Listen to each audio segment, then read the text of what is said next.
আজকে আমরা 2023-এর আগস্ট মাসে যে সিটেট হয়েছিল তার পেপার 1-এর বাংলা কোশ্চেন পেপারটি আলোচনা করব। বাংলাতে এবার আগে থেকেই আপনারা জানেন যে ল্যাঙ্গুয়েজ 1 এবং ল্যাঙ্গুয়েজ 2 দুটো হচ্ছে ল্যাঙ্গুয়েজ পেপার, কিন্তু সবসময় ল্যাঙ্গুয়েজ 1 হিসেবে বাংলাকে চুজ করা উচিত এবং ল্যাঙ্গুয়েজ 2 হিসেবে আপনি বাংলা, ইংলিশ, হিন্দি যা হোক চুজ করতে পারেন। কারণ ল্যাঙ্গুয়েজ 1 হচ্ছে ল্যাঙ্গুয়েজ 2 এর থেকে একটুখানি কঠিন হয়। ল্যাঙ্গুয়েজ 1-এ থাকে একটা পদ্য এবং একটা গদ্য, ল্যাঙ্গুয়েজ 2-তে দুটো গদ্য থাকে। অলরেডি যারা আপনারা আমার ভিডিও দেখেছেন তারা জানেনই বা অন্য জায়গা থেকেও হয়তো পড়েছেন। আগস্ট 2023-এ যে পেপারটি হয়েছিল তাতে প্রথম 15টা কোশ্চেন, এই যে 91 থেকে 105 পর্যন্ত, এখানে ছিল প্রথমে 15টি পেডাগোগি কোশ্চেন, আর তারপরে আছে গদ্য এবং পদ্যের কোশ্চেনগুলো। তাহলে প্রথমে আমরা দেখে নিই কোশ্চেন নাম্বার 91 কি বলছে। কোশ্চেন নাম্বার 91-এ বলা হচ্ছে যে প্রদত্ত দৃষ্টান্তটির সঙ্গে সঙ্গতিপূর্ণ কৌশলটি নির্বাচন করুন। এখানে বলছে যে আমি ভাষার উপর মনোসংযোগ করি, সবসময় ভাষা সঠিক কিনা নিশ্চিত হতে চাই।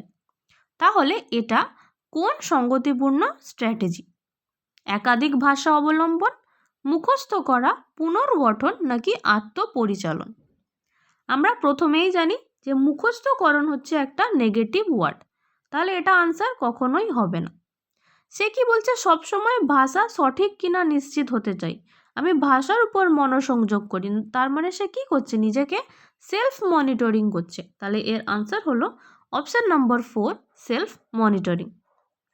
সাথে সাথেই আমরা 94-এর কোশ্চেনটিও দেখে নেব।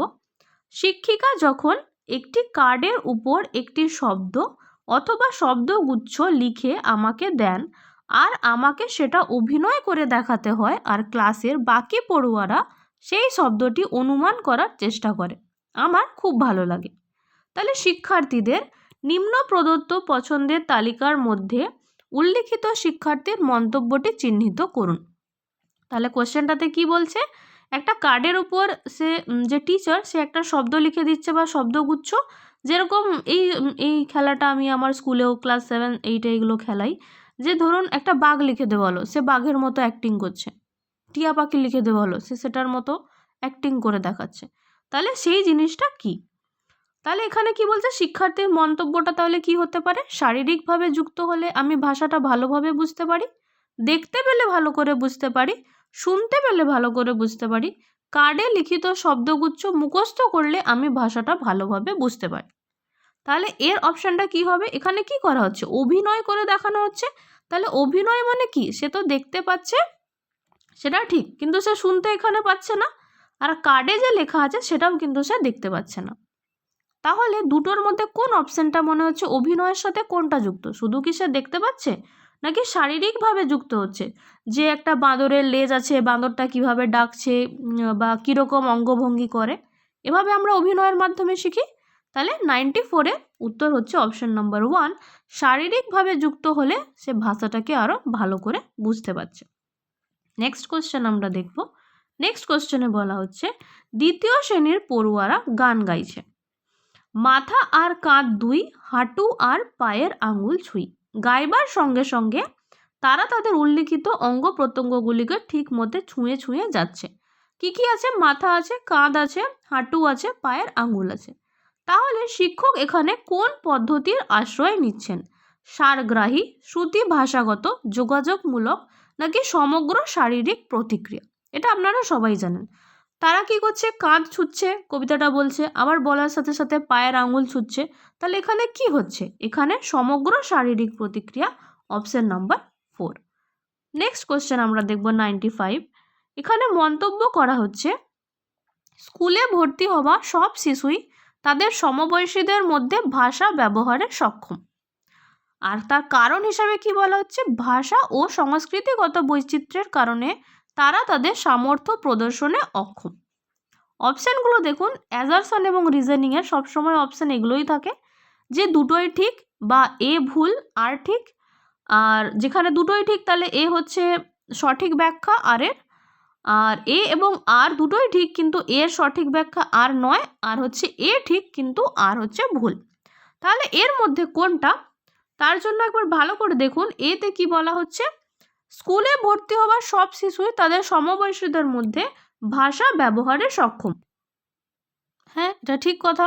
সমবয়সীদের মধ্যে কি হয়, তারা ভাষা ব্যবহারে সক্ষম হয়। ভাষা ও সংস্কৃতিগত বৈচিত্র্যের কারণে তারা তাদের সামর্থ্য প্রদর্শনে অক্ষম। এটা তো একদমই নয়। আমরা এনইপি এবং এনসিএফ দুটোতেই জানি যে ভাষা এবং সংস্কৃতিগত বৈচিত্র্য কি একটা পজিটিভ দিক, তাহলে এটা অবশ্যই থাকা উচিত। এটা কোনো সামর্থ্য প্রদর্শনের অক্ষমতাকে ডিনোট করে না। তাহলে কারণটা কি, ভুল লেখা আছে, আর মন্তব্যটা কি সঠিক লেখা আছে। তাহলে এর উত্তর কি হবে, যে এ সঠিক কিন্তু আর হচ্ছে ভুল। সেটা কোথায় দেওয়া আছে দেখুন, সেটা আছে অপশন নাম্বার 4-এ দেওয়া আছে যে এ ঠিক কিন্তু আর হচ্ছে ভুল। আপনি যদি এই কোশ্চেনটাতে বুঝতে পারেন যে এটা তো একটা নেগেটিভ ওয়ার্ড, যে সামর্থ্য প্রদর্শনে অক্ষম, তাহলে এটাকে আগেই কেটে দেবেন। আমাদের সব সময় সবই যে আমরা জানবো, সব জেনেই পরীক্ষা দিতে যাব সেরকম নয়, অপশনকে এলিমিনেট করাটা শিখতে হবে। এবার নেক্সট কোশ্চেন হচ্ছে, শিক্ষার্থীরা দলগতভাবে পূর্ববর্তী পাঠের শব্দ, দেখুন আগে যেগুলো পড়েছে সেই পাঠের শব্দ ভাণ্ডার বিষয়কে 5টি প্রশ্নের উত্তর খুঁজছে। তারপর তারা অন্য দলের সঙ্গে আবার প্রশ্নটা বিনিময় করে নিচ্ছে এবং উত্তর দেওয়ার চেষ্টা করছে। এই দৃষ্টান্তটিকে কি বলা হবে? তাহলে এই দৃষ্টান্তটিকে কি বলা হবে? তারা কি করছে, অন্য দলের সঙ্গে কিন্তু প্রশ্ন বিনিময় করছে। এটা এনইপি বা ন্যাশনাল এডুকেশন পলিসি 2020-তেও কিন্তু এটার কথা বারবার বলা হয়েছে। সেটা হচ্ছে পিয়ার অ্যাসেসমেন্ট, মানে অন্য দল বা যে বন্ধু, তাদের সহপাঠী, তাদের সাথে কি করছে, প্রশ্ন বিনিময় করছে এবং একসাথে পড়াশোনা করছে। তাহলে একে কি বলা হবে? 93-র হচ্ছে অপশন নাম্বার 1, সহপাঠী মূল্যায়ন। পরবর্তী প্রশ্ন 96-এ, পঞ্চম শ্রেণীর মনোজিৎ তার শিক্ষিকা, তার বন্ধু বান্ধব এবং একটি 2 বছরের শিশুর সঙ্গে ভিন্ন ভিন্নভাবে কথা বলে। আমরাও এটা করে থাকি। এর অর্থ মনোজিৎ জানে বিভিন্ন সামাজিক পরিস্থিতিতে কিভাবে ভাষা ব্যবহার করতে হয়। ভাষার এই যে বিশেষ ভূমিকা, এটাকে আমরা কি নামে পরিচিত করতে পারি? কথন কর্ম, প্রকৃতিবাদী, শব্দার্থ তত্ত্ব, ব্যঞ্জনা তত্ত্ব, নাকি কি? এই চারটের মধ্যে কোনটা? তাহলে এটাকে আমরা কি জানি, এটাকে আমরা প্র্যাগম্যাটিক্স বা ব্যঞ্জনা তত্ত্ব বলে থাকি। যখন আমরা বিভিন্ন ধরনের লোকের সাথে, ছোটদের সাথে ছোটদের মতো করে, বড়দের সাথে বড়দের মতো করে, বন্ধুদের সাথে আলাদা কথা বলি, বা ফ্যামিলির সাথে আলাদা রকম কথা বলি, আবার বেস্ট ফ্রেন্ডের সাথে আমরা আলাদা রকম কথা বলি, তাহলে এই যে কথাবার্তা, যখনই এরকম কথা বলবেন তখন মনে রাখবেন সেটা কিন্তু হচ্ছে ব্যঞ্জনা তত্ত্ব বা হচ্ছে প্র্যাগম্যাটিক্স। আমাদের নেক্সট প্রশ্ন আমরা দেখে নেব, যেটা এ পাশের দিকে আছে। আসলে কোশ্চেনটাতে দুটো করে দুদিকে দিয়েছে। ঠাকুরমা বাড়িতে তার, দেখুন 99 আর কি, ঠাকুমা বাড়িতে তার নাতি নাতনিদের বই থেকে গল্প পড়ে শোনাতে ভালোবাসেন। এইভাবেই তিনি বই ও নতুন নতুন ভাবনার সঙ্গে শিশুদের পরিচয় করান। শিশুরাও এই প্রক্রিয়াটির সঙ্গে সক্রিয়ভাবে যুক্ত হয়ে পড়ে। বিশেষ এই কৌশলটিকে কি বলা হয়? সরব পঠন, আদর্শ পঠন, অংশীদারিত্বমূলক পঠন, নাকি কথোপকথন ভিত্তিক পঠন? তাহলে এখানে কি করা হচ্ছে, ঠাকুমা নাতি নাতনিদের গল্প পড়ে শোনাচ্ছেন, তারাও শুনছে। তাহলে এখানে কি তিনি একা একাই পড়ছেন? সেটাও নয়। কোনো আদর্শ জিনিস পড়ছেন? সেটাও কিন্তু নয়। এখানে কি হচ্ছে, এখানে কথোপকথন হচ্ছে। তাহলে 99-এর কি অপশন নম্বর 4, যে কথোপকথন ভিত্তিক পঠন।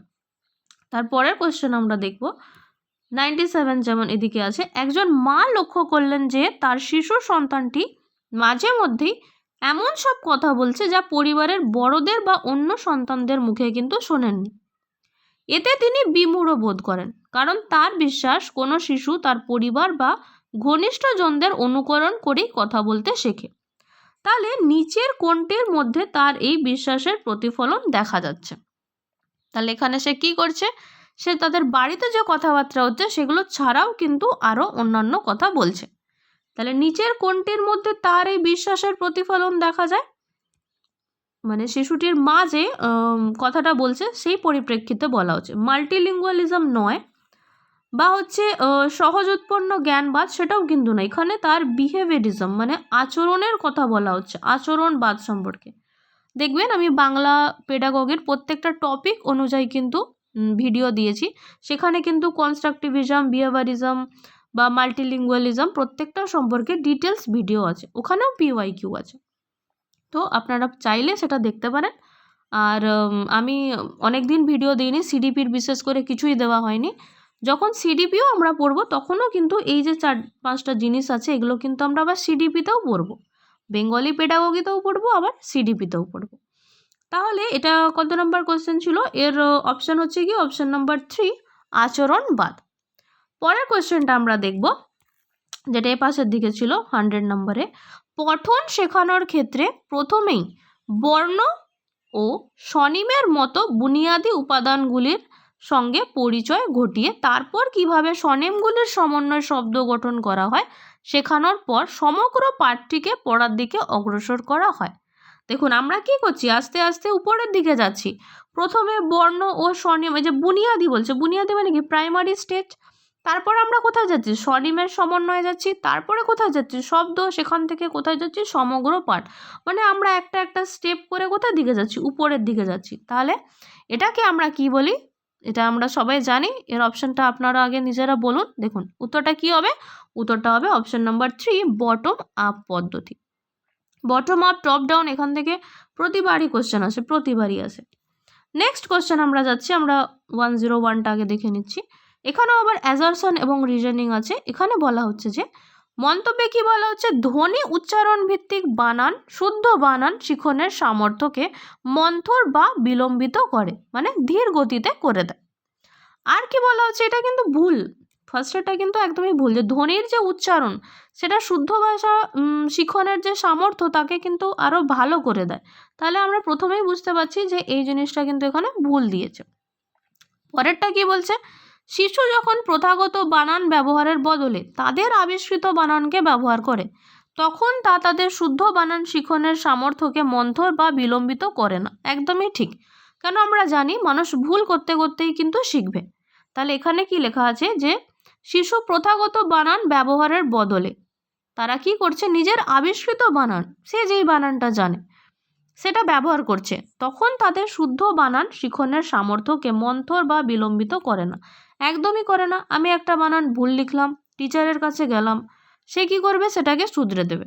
আর আমি যদি বই দেখে, খাতা দেখে কোথাও থেকে বারবার কপি করতে থাকি, মানে প্রথাগতভাবে, যে আচ্ছা এইটা আবিষ্কার বানান, এইটাই হয়, তাহলে এটাই আবিষ্কার বানান, তাহলে আমি শিখবো না। 2-4 দিন পরে আমরা আবার ভুলে যাই। আমরা পেডাগোগিতেও সেম, যদি আমরা না বুঝে করি তাহলে কিন্তু আমরা ভুলে যাই।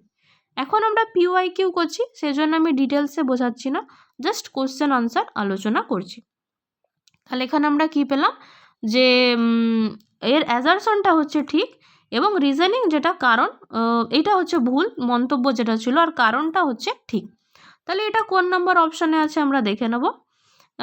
এ হচ্ছে ভুল, কিন্তু আর হচ্ছে ঠিক। এটা হচ্ছে 101 নম্বরের কোশ্চেন। তাহলে দেখুন 101 নম্বরের হচ্ছে অপশান নাম্বার 1, যে ফার্স্টেরটা ভুল ছিল কিন্তু কারণটা হচ্ছে ঠিক ছিল। আমরা নেক্সট কোশ্চেন করব, এপাশের দিকের কোশ্চেনটা 98। কিছু দক্ষতা শিশুর আনুষ্ঠানিক পঠন শুরুর আগেই গড়ে ওঠে এবং সেগুলোর তার ভবিষ্যৎ শৈক্ষিক দক্ষতার এটা বুনিয়াদ হবে, বুনিয়াদও তৈরি করে দেয়। সেই দক্ষতা গুচ্ছ যেটা, সেটা কোন জিনিসটা এর মধ্যে? তাহলে সেটা কোন জিনিসটা? ইমার্জেন্ট লিটারেসি মানে অনাপেক্ষিত, আরেকটা হচ্ছে বা এটার সমাধান ইমার্জেন্ট সলিউশন, নাকি হচ্ছে এটা ইমার্জেন্টের কারিকুলাম, নাকি হচ্ছে বিশেষত্বাবলী। দেখুন এখানে কি বলা হচ্ছে, এখানে বলা হচ্ছে যে দক্ষতা শিশুর আনুষ্ঠানিক পঠন শুরুর আগেই গড়ে উঠেছে। শুরুর পরে যেটা হবে সেটা তো সমাধান হবে বা পাঠ্যক্রম হবে। এই সমাধান আর পাঠ্যক্রম এর অ্যান্সার কিছুতেই হবে না, কারণ এটা পঠন শুরু হওয়ার পরে হয়। কিন্তু এখানে কি বলা হচ্ছে, পঠন শুরু হওয়ার আগেই, মানে যেটাকে আমরা কিছুদিন আগে হচ্ছিল না সাক্ষরতা অভিযান, মানে সেই রকম এটা বোঝানো হচ্ছে। পঠন শুরুর আগে আমরা কি পড়ি, সেটা হচ্ছে ইমার্জেন্ট লিটারেসি বা অনাপেক্ষিত সাক্ষরতা। তাহলে এটা হচ্ছে অপশান নাম্বার 98, যার উত্তর হচ্ছে অপশান 1, কোশ্চেন 98। নেক্সট কোশ্চেন হচ্ছে, নতুন কোনো ভাষা শিক্ষাকালীন অবস্থায় অনেক শিক্ষার্থী সেই ভাষার অন্য উচ্চারণ বিধির কারণে ভাষাটি বলতে গিয়ে আত্মবিশ্বাসের অভাব বোধ করে। অনেকে ইংলিশে এটা ফিল করে, রিসেন্ট আমি বিহারে এসে দেখছি অনেকে হিন্দিতেও, এদের টোনগুলো আলাদা রকম হিন্দি বলার। তো অনেকে কি হয়, আত্মবিশ্বাসের অভাব বোধ করছে, কারণ উচ্চারণ বিধির জন্য। তাহলে এই সমস্যাটা দূর করার জন্য আমরা কি উপায় অবলম্বন করতে পারি? ভুল হলে তা সংশোধন করে দেওয়া অবশ্যই উচিত। ক্লাসে শিশুদের দিয়ে সরব পাঠ করানো, এইটাও ঠিক। ক্লাসে শিশুদের মধ্যে পারস্পরিক কথোপকথনের প্রয়োজন হবে সেরকম খেলা, ক্রিয়ামূলক কার্যাবলী প্রদান করা, এটাও ঠিক। কোনো পেশাদার পরামর্শদাতাকে দিয়ে স্পিচ থেরাপি বা বাচন পরিচর্যার ব্যবস্থা করা এবং শিক্ষার্থীদের দিয়ে পুনঃ পুনঃ অনুশীলন করানো। না, এত হাইলি জিনিস বাচ্চাদের জন্য কখনোই সঠিক নয়। তাহলে 1, 2, 3 এখানে কিন্তু তিনটেই ঠিক। তার মানে আমার অ্যাপ্রোপ্রিয়েট আনসার এবার কোনটা হবে? দেখুন, ছেলেমেয়েরা কি পছন্দ করবে শিশুরা? ভুল হলে তাকে আপনি সংশোধন করছেন সেটা, নাকি তাদেরকে বারবার সরব পাঠ করাচ্ছেন সেটা, নাকি তাদেরকে কোনো একটা খেলা দিয়ে দিচ্ছেন, যে আমরা যেমন স্কুলে খেলাই যে এ দিয়ে ওয়ার্ড পড়লে সে তাকে এ দিয়ে 3টে ওয়ার্ড বলতে হবে, বি যার পড়বে সে বি দিয়ে 3টে ওয়ার্ড পড়বে, একটা খেলার মতো। খেলাতে বাচ্চাদের বেশি স্টুডেন্ট ইনভলভ হয়ে যায়, তাদের উৎসাহ থাকে। তাহলে সবসময় দেখবেন যেখানে খেলা জায়গাটা আছে সেই অপশানগুলোই কিন্তু সঠিক অ্যান্সার হয়ে থাকে। তাহলে এর সঠিক অ্যান্সার হচ্ছে অপশান নম্বর 3। এটা কোশ্চেন ছিল, কোশ্চেন নাম্বার 102 এর অপশান নম্বর 3। এবার আমরা দেখছি 104। আর এই 104 কোশ্চেনটা কিন্তু আমি টপিক ওয়াইজেও এটা আলোচনা করেছিলাম। কোনো ভাষা লিখন লিখছি, এটা হচ্ছে একটা কি ব্যাপার? কোনো ভাষা লিখনকে কি বলা হয়? এটা অবভিয়াসলি একটা স্কিল। আমরা যে দক্ষতা পড়েছিলাম LSRW, আমরা দক্ষতাতে কি কি পড়েছিলাম? LSR আর হচ্ছে W, আরটা লেখা হলো না, হ্যাঁ। এটা হচ্ছে রিডিং পঠন দক্ষতা, W হচ্ছে রাইটিং হচ্ছে যে লিখন দক্ষতা, আর একটা হচ্ছে লার্ন, আর একটা হচ্ছে স্পিক। একটা আমরা কথা বলছি, আর একটা হচ্ছে আমরা শিখছি। তাহলে এবার আমরা 104-এ আসি। 104-এ তাহলে কি অপশান হচ্ছে? অপশান নম্বর হচ্ছে 1, যেটা হচ্ছে লিখন হচ্ছে এক প্রকারের দক্ষতা। নেক্সট আমরা 105-এ আসছি। পাঠের উপায়, পাঠকের কাজ সমূহ। আচ্ছা, এখানে 4টে অপশান দিয়েছে, যেখানে আপনাদের ম্যাচিং করে বলতে হবে যে কোনটাতে কি হচ্ছে। দেখুন, আমি একটু এটাকে পেজটাকে ছোট করলাম, বোঝার যাতে ভালো হয় আর কি, যেহেতু এখানে 4টা-5টা অপশান আছে। দেখুন এখানে কি বলছে, পূর্ব অনুমান। পূর্ব অনুমান মানে কি? লেখার ধরন থেকে লেখকের অনুভূতি নির্ধারণ করা, অপরিচিত শব্দগুলি বুঝতে সুবিধা হওয়ার জন্য পাঠের অংশগুলিকে ব্যবহার করা, নাকি শিরোনাম অথবা পরিচয় সূচক পদগুচ্ছ লক্ষ্য করে প্রদত্ত তথ্যাবলীর সংগঠন করা, পাঠটিতে কীভাবে ভাষার ব্যবহার হয়েছে সেদিকে মনোসংযোগ করা। এখানে অনেকগুলি জিনিস কিন্তু দেওয়া হয়েছে। পাঠটির বিষয় সম্পর্কে ধারণা তৈরির জন্য বিভিন্ন শীর্ষক ও ছবি ব্যবহার করা। আচ্ছা, এটা কিন্তু আমরা এক্ষুনি দেখলাম। এই পয়েন্টটাকে ভালো করে লক্ষ্য করুন, যে পাঠটির বিষয় সম্পর্কে ধারণা তৈরির জন্য বিভিন্ন টাইটেল এবং ছবি ব্যবহার করা। এটা কার সাথে যুক্ত বলুন তো? এটা কিন্তু অপশন নাম্বার এ, এই যে প্রি ডাইরেক্টিং বা পূর্ব অনুমান, এটার সাথে কিন্তু এটা যুক্ত। তাহলে এই যে পূর্ব অনুমান, এর জন্য আমি অপশন নাম্বার 5 পেয়ে যাচ্ছি, কারণ পূর্ব অনুমান মানেই কিন্তু হচ্ছে এইটা, পাঠটির বিষয় সম্পর্কে ধারণা। তার পরের অপশনটা কি ছিল? দেখুন বি নাম্বার, যেটা বিতে ছিল অনুমান প্রচেষ্টা। অনুমান মানে কি? দেখুন এখানে লেখাই আছে যে লেখার ধরন থেকে লেখকের অনুভূতি নির্ধারণ। তাহলে লেখার যে ধরন, যেটা কি টাইপের, এটা একটা ভ্রমণ টাইপের, নাকি এটা কোনো খাবার নিয়ে লেখা, ট্রাভেল নিয়ে লেখা, বা দূষণ নিয়ে লেখা, তাহলে সেটা হচ্ছে অনুমান প্রচেষ্টা। তাহলে বি এর জন্য কি হচ্ছে? বি এর জন্য হচ্ছে 1 নাম্বার। তারপর সি হচ্ছে প্রসঙ্গ থেকে অর্থ নিষ্কাশন। দেখুন এখানে কিন্তু সেটা অপশন নাম্বার 2তেই লেখা আছে যে অপরিচিত শব্দগুলি বুঝতে সুবিধা হওয়ার জন্য পাঠের অংশগুলিকে ব্যবহার। তাহলে আমরা 3টে পেয়ে যাচ্ছি। দেখি 3টে কোথায় আছে? A5 আর বি হচ্ছে 1। A5 দেখুন A5 একটাতেই আছে, তাহলে অপশন নাম্বার 2 হচ্ছে এর উত্তর, যে A5, B1, C2, আর বাকি দুটো তাহলে ওটাই হবে D4 এবং E হচ্ছে 3। আপনি 2-3টে অপশন পেয়ে গেলেও কিন্তু এই টাইপের MCQগুলো বাকিগুলোর পড়ার দরকার নেই, করে নিতে পারবেন, টাইম সেভিং হবে। আমরা নেক্সট কোশ্চেন দেখছি। ক্লাস 3-এর একজন শিক্ষিকা। ক্লাস 3-এর একজন শিক্ষিকা শিক্ষার্থীদের নতুন শব্দাবলীর সঙ্গে পরিচয় করাতে চান। এক্ষেত্রে নিম্নলিখিত কোনটি একটি কার্যকর উপায় হবে? তাহলে এর অপশানগুলো আমরা দেখে নেব।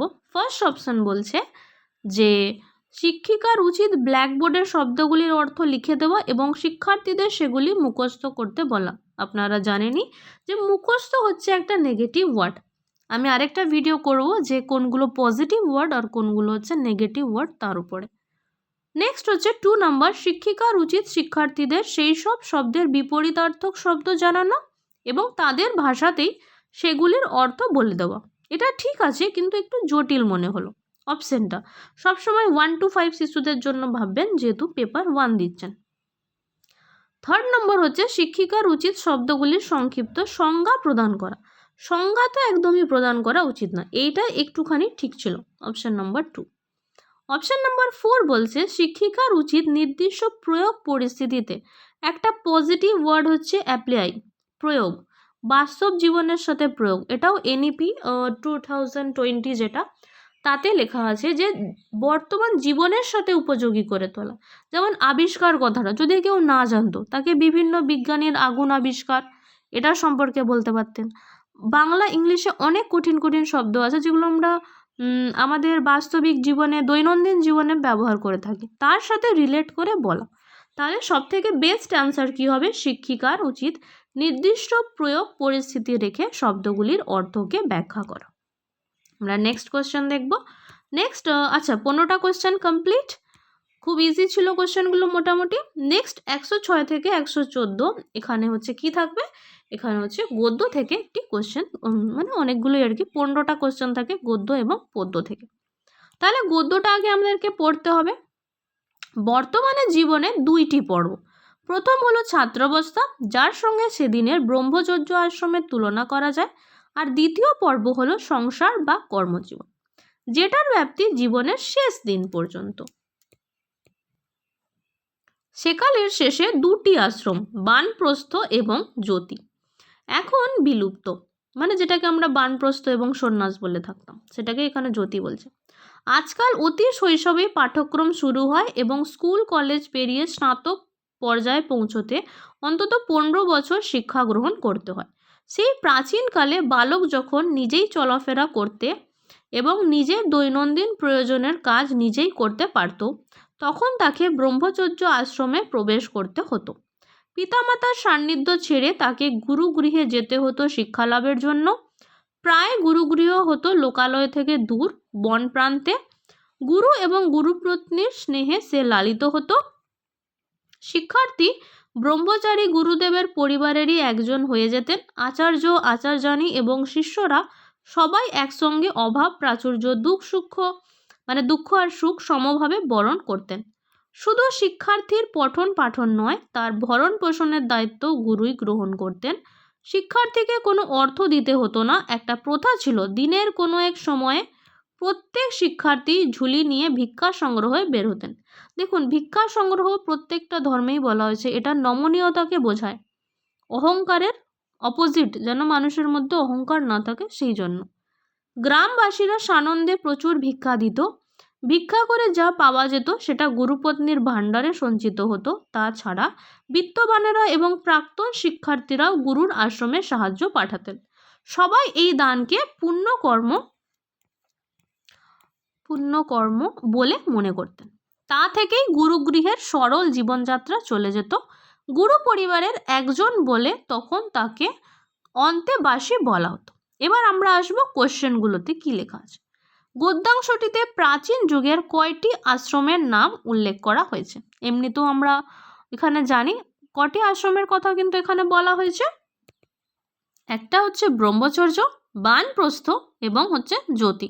তাহলে কটা হচ্ছে এখানে কিন্তু হচ্ছে তিনটে আশ্রম। তারপরে হচ্ছে 107-এ গদ্যাংশ অনুযায়ী ব্রহ্মচর্যাশ্রমে প্রবেশের আবশ্যিক শর্ত কী ছিল? তাহলে এর আবশ্যিক শর্ত কী ছিল? যে আমরা একটু আগেই বললাম না, নিজের কাজকে নিজে কিন্তু করতে হবে। তাহলে এর অপশন কি হবে? অপশন নাম্বার 1, যে নিজের কাজ নিজে করতে পারো। তারপরের কোশ্চেনে বলছে প্রাচীন শিক্ষা ব্যবস্থায় সাধারণ গ্রামবাসীরা কিসের ভূমিকা পালন করতেন? তাহলে তারা কিসের ভূমিকা পালন করতেন? তারা পৃষ্ঠপোষক ছিলেন। তাহলে অপশন নাম্বার 2। তারপরে আসছে গদ্যাংশটি পড়ে বোঝা যায় যে প্রাচীনকালে বাস্তব জীবনের সঙ্গে শিক্ষার কোনো যোগ ছিল না।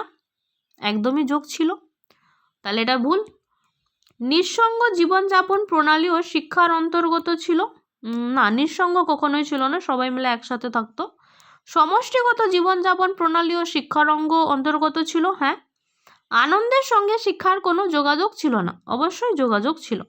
তাহলে এখানে কি বলেছিল, কোনটি সঠিক? মাঝে মাঝে দেখে নেবেন যে সঠিক নাকি সঠিক নয়, কোন কোশ্চেনটা কিন্তু জানতে চাইছে। তাহলে এখানে বলেছে কোনটি সঠিক, তাহলে 109 হচ্ছে অপশন নাম্বার 3। তারপরের কোশ্চেন এখানে বলছে উদ্ধৃত গদ্যাংশে কোন শব্দটি স্ত্রীলিঙ্গের উল্লেখ হচ্ছে এখানে অনুপস্থিত। দেখুন, গুরুর কিন্তু গুরুপত্নী এটা কিন্তু এখানে ছিল, আচার্যটাও ছিল, আর পিতামাতাও ছিল। তাহলে এখানে বলা হয়েছে অনুপস্থিত। শিষ্য, এখানে সব জায়গায় কিন্তু শিষ্যই বলা হয়েছে। তখনকার দিনে মেয়েদের পড়াশোনার প্রচলনও সেইভাবে অতটা কিন্তু ছিল না, সেটা ইম্পর্টেন্ট নয়। ইম্পর্টেন্ট হচ্ছে গদ্যটাতে কার স্ত্রীলিঙ্গর কোনো উল্লেখ ছিল না। পিতামাতা ছিল, গুরুর ছিল, আর আচার্যর ছিল। তাহলে কার ছিল না, সেটা হচ্ছে শিষ্য। এর কোনো স্ত্রীলিঙ্গ এখানে উপস্থিত ছিল না। তাহলে 110 যেটা প্রশ্ন, তার উত্তর অপশন নাম্বার হচ্ছে 1। এরপরে হচ্ছে 111। 111তে বলা হচ্ছে সবাই একসঙ্গে অভাব প্রাচুর্য দুঃখ সুখ সমভাবে বরণ করতেন। এখানে অভাব প্রাচুর্য বলতে কি বোঝানো হয়েছে? এখানে অভাব প্রাচুর্য মানে পজিটিভ আর নেগেটিভ দুটো দিককেই কিন্তু বোঝানো হচ্ছে। অভাবের প্রাচুর্য কখনোই নয়, অভাব এবং প্রাচুর্য। হ্যাঁ, অভাব ও প্রাচুর্য এটাই বোঝাতে চেয়েছেন যে যখন খাবার দাবার নেই তারা সেটাও দেখেছে, যখন খাবার দাবার প্রচুর আছে তারা সেটাও দেখেছে। দেখুন, বাংলার কোশ্চেন কিন্তু অনেক সোজা সোজা হয়, বিশেষ করে এই 15টা কোশ্চেন যেটা গদ্য পদ্য থেকে আছে। তারপরে আছে গ্রামবাসীরা সানন্দে প্রচুর ভিক্ষা দিত। তার কারণ কি? গ্রামবাসীরা সবাই বিত্তবান ছিল, গ্রামবাসীরা একে পুণ্য কর্ম বলে মনে করত। তাহলে গ্রামবাসীরা সবাই বিত্তবান ছিল এটা তো কখনো সম্ভবই নয়, তাহলে এটা হচ্ছে ভুল। আর গ্রামবাসীরা একে পুণ্যকর্ম অবশ্যই মনে করতো, তাহলে এটা হচ্ছে ঠিক। তাহলে কোন অপশানটা আছে? অপশান নাম্বার 2, যে কারণ ক হচ্ছে ভুল আর খ হচ্ছে ঠিক। তাহলে 112 নম্বর হচ্ছে অপশান নাম্বার 2। 113তে কি বলা হচ্ছে? উদ্ধৃত বর্ণনা অনুযায়ী সেকালের ছাত্রাবস্থা কীরকম ছিল? সেখানের ছাত্রাবস্থা কি ছিল? আনন্দদায়ক ছিল, সবাই একসাথে মিলে থাকতো। তো ফার্স্ট অপশনে বলছে যে হ্রস্ব মানে ছোট ছিল এবং অনায়াসেই মানে করা যেত, তো অনায়াস সাধ্য তো ছিল না। জাঁকজমকপূর্ণ ছিল কিন্তু অসামঞ্জস্য কখনোই ছিল না। কষ্টসাধ্য, হ্যাঁ একদম কষ্টসাধ্য, অতটাও কষ্টসাধ্য নয়, কিন্তু দীর্ঘ কি ছিল না। তাহলে কি ছিল? সহজ সরল, এই যে সুসমঞ্জস্য ছিল, এটা একটা খুব পজিটিভ ওয়ার্ড। এবং কি ছিল? সহজ সরল ছিল। নেক্সট কোশ্চেন আমরা দেখব, সেখানে বলা হচ্ছে নিম্নলিখিত কোন পদটি কর্ম তৎপুরুষ সমাসের অন্তর্গত? সমাস থেকে প্রত্যেকবারই কোশ্চেন আসে, সন্ধি থেকেও আসে। গ্রামারেরও একটা আলাদা টপিকের ক্লাস করতে হবে, সময়ের অভাবে কিছুই করা হয়ে ওঠেনি। আচ্ছা, কর্ম তৎপুরুষ সমাস বলতে এখানে আমরা কোন জিনিসটাকে বুঝবো? দেখুন, গুরু গৃহ, ভরণ পোষণ, পঠন পাঠন এগুলো কিন্তু নয়, এই তিনটে আলাদা সমাস। তৎপুরুষ, কর্ম তৎপুরুষ মানে যেখানে আমি কি, কাকে বা কোনো প্রশ্ন করলে তার উত্তর পাবো। যেমন কি গ্রহণ করছে তারা? তারা কিন্তু শিক্ষা গ্রহণ করছে। তাহলে একে বলা হচ্ছে কর্ম তৎপুরুষ সমাস। এর পরের কোশ্চেনে আমরা যাব, যেখানে কি আছে, যেখানে বলা হয়েছে যে 115 থেকে 120 এই প্রশ্নগুলো কোথা থেকে আসবে? এটা পদ্য থেকে আসবে। পদ্যটা কি লেখা আছে আমরা আগে দেখে নিই। পদ্যতে বলা হচ্ছে ভাষার কথা হোক, এসব ভাবের কথা বলি, হাজার রকমের ভাষা, তাদের হাজার ঠিকানা। আমি পইতে দেখালাম, তুমি তসবি দেখালে। আমি ত্রিশূল দেখালাম, তুমি চাপাতি দেখালে। আমি শাড়ি দেখালাম, তুমি দোপাট্টা দেখালে। অন্ধকার রাস্তার এগুলোর কোনোটাই কাজে লাগবে না কারোর। আবার ধরা যাক রাস্তা সব ঠিক আছে, চারিদিকে আলো আছে খুব, কিন্তু অন্ধ মানুষ কিভাবে এগোবে? কথাটা অন্ধ অথবা অন্ধকার নিয়ে নয়, কথাটা সড়ক কিংবা ভুলভুলাইয়া নিয়ে নয়। আমরা ভুলে গেছি কিভাবে ধরে থাকতে হয় পরস্পরের হাত। নিজের ঘর, নিজের খাবারের থালা, নিজের ওয়ার্ড্রপ, নিজের গাড়ি সব কিছু বুকে ধরে আগলে রাখতে রাখতে হাত দুটো বহুদিন ছোট থেকে ছোট হতে হতে কোনোই পর্যন্ত এসে শেষ হয়ে গেছে। আমাদের কারুর বাহু নেই, হাতে কোনো আঙুল নেই, কোনোইয়ের থেকে সব বাদ। আঙুল ধরে আজকাল হাঁটে না কেউই, অথচ সবাই কোনোই চালাতে কিন্তু দারুণ ওস্তাদ। তাহলে এই যে কবিতাটা, এটা কিন্তু অনেকটাই মানে ব্যঙ্গাত্মক আর কি। এর কোশ্চেনগুলো আমরা দেখব। কোশ্চেনে কি বলা হচ্ছে, এখান থেকে কোশ্চেন আছে যে কবিতাটির মূল বর্ণনীয় বিষয় কি। বর্তমান সময়ের এক গৌরবজনক প্রবণতা, বিস্ময়কর প্রবণতা, হাস্যকর প্রবণতা নাকি বিপজ্জনক প্রবণতা। এটা আপনারা সবাই জানেন যে বর্তমান সমাজের যে ছবিটা এখানে তুলে ধরা হয়েছে সেটা খুবই একটা বিপজ্জনক প্রবণতার কথা তোলা হয়েছে, যে মানুষ সেলফিশ হয়ে যাচ্ছে। নেক্সট কোশ্চেন, আমি ত্রিশূল দেখালাম, তুমি চাপাতি দেখালে। এখানে আমরা উভয়ই কি দেখালাম? এখানে কি বলা হয়েছে? এখানে বোঝা যাচ্ছে যে আমি ত্রিশূল দেখালাম মানে আমি দেখাচ্ছি আমার ধর্মে এইটা আছে, সে দেখাচ্ছে তার ধর্মে ওইটা আছে। এটা ধর্মীয় মহত্ব নয়, এটা ধর্মের সহিষ্ণুতাও নয়, হ্যাঁ এটা ধর্মীয় অসহিষ্ণুতা, এটা কিন্তু ধর্মীয় সাম্যও নয়। একজন ত্রিশূল দেখাচ্ছে, আরেকজন অন্য আরেকটা কিছু দেখাচ্ছে, তাহলে একজন আরেকজনকে সহ্য করতে পারছে না। তাহলে অপশন নাম্বার 3। নেক্সট কোশ্চেন, পদ্যটা একবার পড়লেই কিন্তু মোটামুটি এই পদ্যটা থেকে কোশ্চেনগুলো সোজা এসছে। ভাষার কথা থাক বলে কবি কি বোঝাতে চান? ভাষার কথা থাক, ভাষাগত পাণ্ডিত্যের কথা থাক, ভাষাগত অভিন্নতার কথা থাক, ভাষাগত বিভিন্নতার কথা থাক, ভাষাগত মাধুর্যের কথা থাক। মাধুর্যের কথা তো নয়ই, আর পাণ্ডিত্যের কথাও নয়। কবি কি বোঝাতে চাইলেন যে ভাষাগত যে বিভিন্নতা সেটার কথা তো আমি ছেড়েই দিলাম। কবি কিসের উপর বিশেষ জোর দিচ্ছিল? যে ধর্মের যে আলাদা, একজন ত্রিশূল, একজন চাপাতি, একজন শাড়ি, একজন দোপাট্টা যে বলা হচ্ছিল। তাহলে 116 নম্বরের হচ্ছে অপশন নাম্বার 3, ভাষাগত বিভিন্নতার কথা থাক বলা হয়েছে। পরের কোশ্চেন হচ্ছে কবিতাটিতে কনৈয়ের ভূমিকা কি? পারস্পরিক বিচ্ছিন্নতা, হ্যাঁ বিচ্ছিন্নতার কথাই এখানে বারবার ধরে বলা হচ্ছে। পারস্পরিক নিরাপত্তা, নিরাপত্তা তো নয়। পারস্পরিক সৌহার্দ্য একদমই নয়। নির্ভরযোগ্যতা সেটাও নয়। তাহলে 119-এর হচ্ছে অপশন নাম্বার 1, পারস্পরিক যে বিচ্ছিন্নতা, সবাই যে সেলফিশ হয়ে যাচ্ছে সেই কথাটাই কিন্তু এখানে বলা হয়েছে। এবং আমাদের লাস্ট দুটি কোশ্চেন, পৈতে ও তসবি শব্দ দুটি এখানে কিসের দোত্তনা বহন করছে? পৈতে মানে কি? আমাদের যে থাকে পৈতে, ব্রাহ্মণদের যে পৈতে থাকে।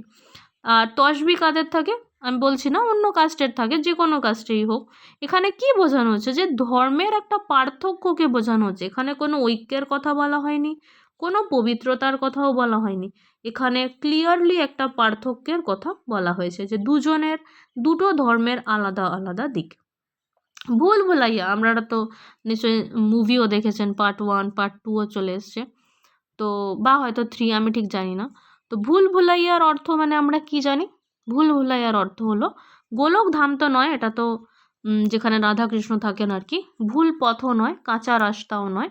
ভুল ভুলাইয়া মানে হচ্ছে একটা গোলক ধাঁধা, যেখানে এখন বর্তমান মানুষ আটকে পড়েছে। কোন ভুল ভুলাইয়াতে? সেলফিশ এইটাতে। তাহলে 120-র উত্তর হচ্ছে অপশন নাম্বার 4, গোলক ধাঁধা। এখানে কিন্তু গ্রামার খুব কম ছিল এই পোর্শনটাতে, আগস্ট 2023-তে। আচ্ছা, এরপর আমাদের মনে হয় ল্যাঙ্গুয়েজ 2 আছে, যেটা আমরা পরবর্তী ভিডিওতে করব। কারোর কোনো অসুবিধা থাকলে অবশ্যই কমেন্টে জানাবেন। Thank you.